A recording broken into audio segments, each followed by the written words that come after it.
Hi Mark, I'm Sally. My number is 39. Bill Gates, the next outbreak?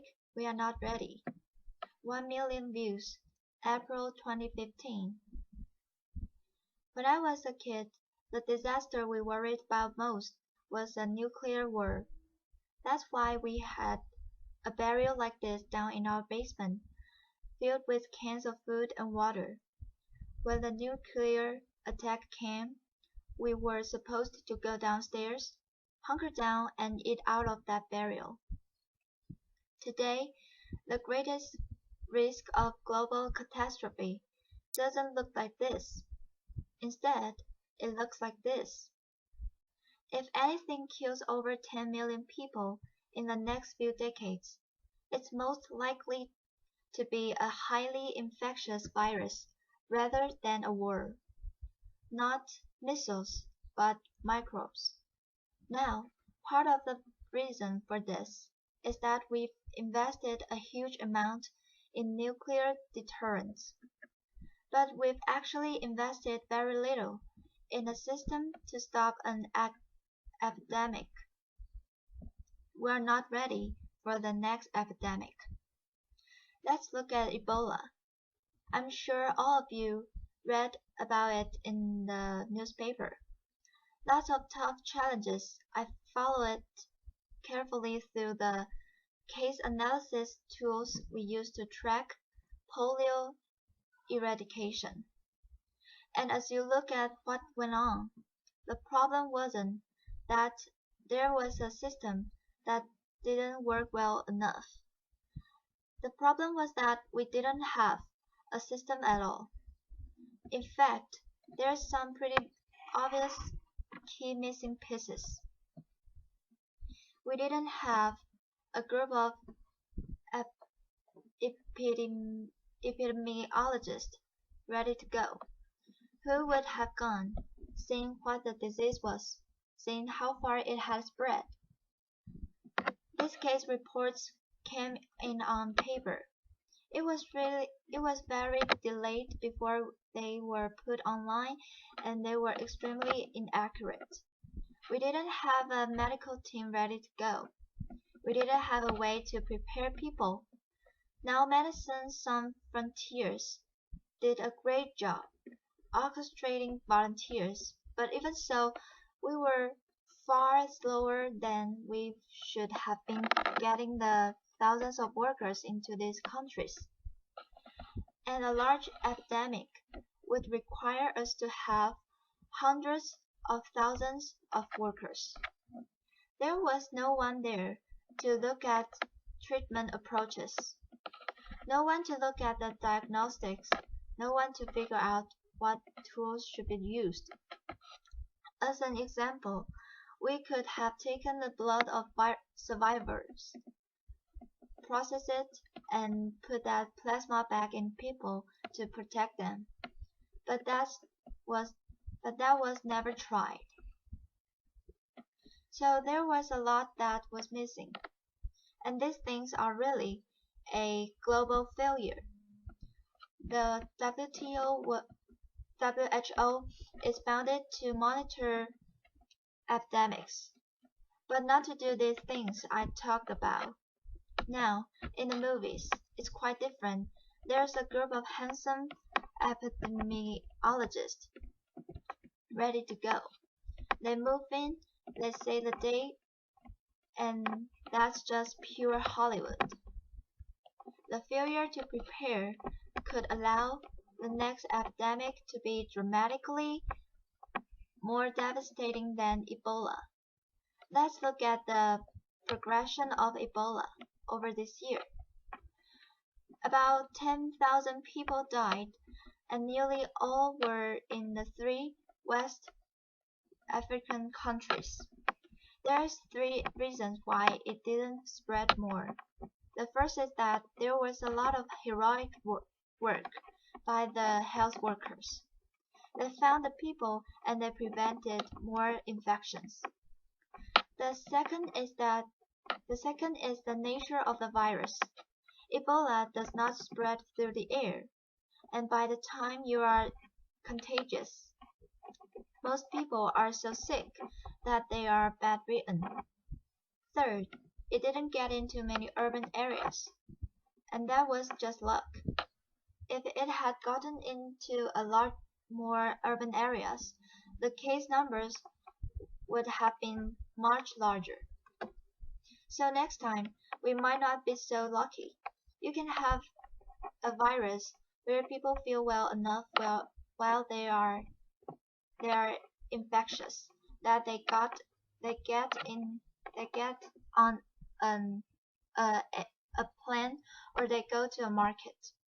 The source of the virus could be a natural epidemic like Ebola, or it could be bioterrorism. So there are things that could literally make things a thousand times worse. In fact, let's look at a model of a virus spread through the air, like the Spanish flu back in 1918. So there's what would happen. It was spread throughout the world very, very quickly. And you can see over 30 million people died from that epidemic. So this is a serious problem. We should be concerned. But in fact, we can build a really good response system. We have the benefits of all the science and technology that we talk about here. We've got cell phones to get information from the public and get information out to them. We have satellite maps where we can see where people are and where they are moving. We have advances in biology that should dramatically change the turnaround time to look at a pathogen and be able to make drugs and vaccines that fit for that pathogen. So we can have tools, but those tools need to be put into an overall global health system, and we need preparedness. The best lessons, I think, on how to get prepared are again what we do for war. For soldiers, we have bullet time waiting to go. We have reserves that can scale us up to large numbers. NATO has a mobile unit that can deploy very rapidly. NATO does a lot of war games to check, are people well trained? Do they understand about fuel and logistic and send radio frequencies? So they are absolutely ready to go. So those are the kinds of things we need to deal with an epidemic. What are the key pieces?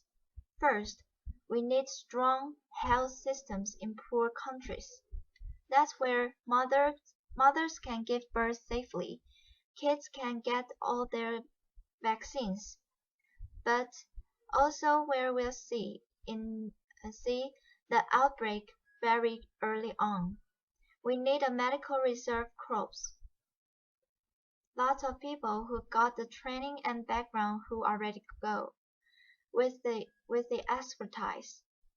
And then we need to pair those medical people with the military, taking advantage of the military's ability to move fast, do logistics, and secure areas.